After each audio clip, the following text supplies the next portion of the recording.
So, when I was a law student, there were two kinds of classes for me. There were classes where I connected with the professor and classes where I didn't. And in the classes where I didn't connect with the professor, I was a brat. How big a brat? Well, for my civil procedure class, I mostly did like the New York Times crossword puzzle directly in front of the professor so the professor could see just how disconnected we were. And in Fed courts, I actually walked out of class routinely about 45 minutes in because I felt disconnected. And then for my first year con law class, I wrote like a treatise-length faculty evaluation for a professor who's now the dean of a prominent law school, explaining just how disconnected we were. I was a nightmare. But then I think about the classes that where I felt connected. And I was a different sort of person there because they reminded me of great theater. So I think about this moment, right? The first time I saw the angel crash through the ceiling into Prior Walter's bedroom, right? I felt deeply connected in that moment. It moved me, and it changed me as a result of seeing it. So now let's think for a minute. What did my property course have in common with this? What do great theater and great teaching have in common? How is it that my property professor was able to make me feel the same way I felt when that angel crashed through the ceiling? Deeply connected and deeply changed.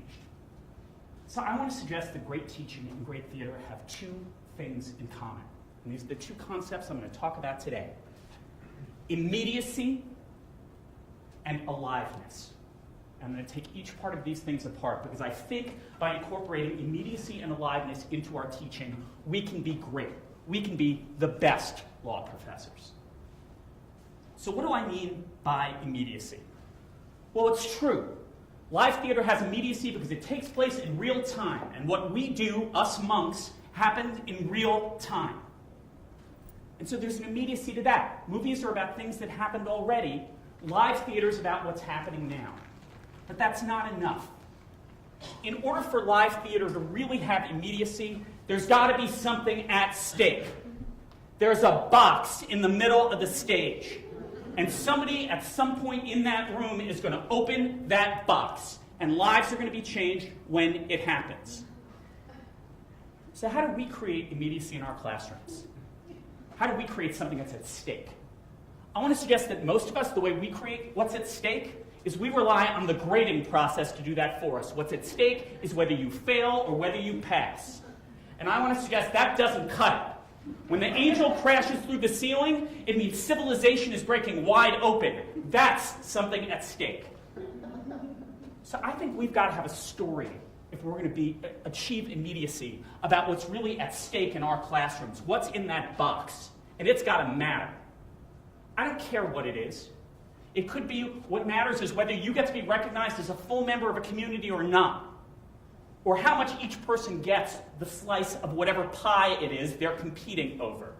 But there's got to be something at stake. What's more, as professors, just like actors, we need an objective. And our objective in that classroom is to get our students to engage with what's in the box, because what's in the box is what's at stake. Now, it's hard to do that. Law teaching involves a lot of minutia. So we've got to keep our eyes on the prize. But what great actors do and what great law professors do is they've got something that matters in that box, and our game is to get our students to play around with and think about it.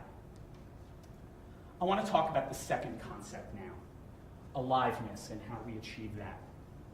So I want to suggest that the way great theater achieves aliveness is because there's a connection between the performer and the audience that makes every performance different and unique. Why? Because there's a different audience in the room, so that connection looks different. That's what makes it alive. So how do we as professors achieve aliveness in our classroom? How do we achieve human connection? Okay? Well, the way great actors do it is first, they try to create trust, right? They're going to trust that their audience is going to be okay with that connection. And the audience is going to trust that they know what they're doing. Why are we inclined to trust actors? We trust actors because they are vulnerable. They are willing to expose themselves. You can't have trust without vulnerability, and you can't have aliveness without trust.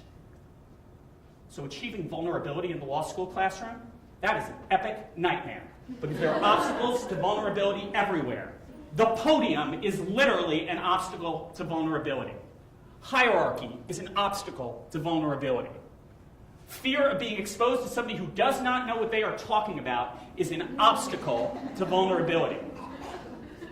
Even more importantly, the emotional climate of our classrooms is often an obstacle to vulnerability. So I did something everybody should do.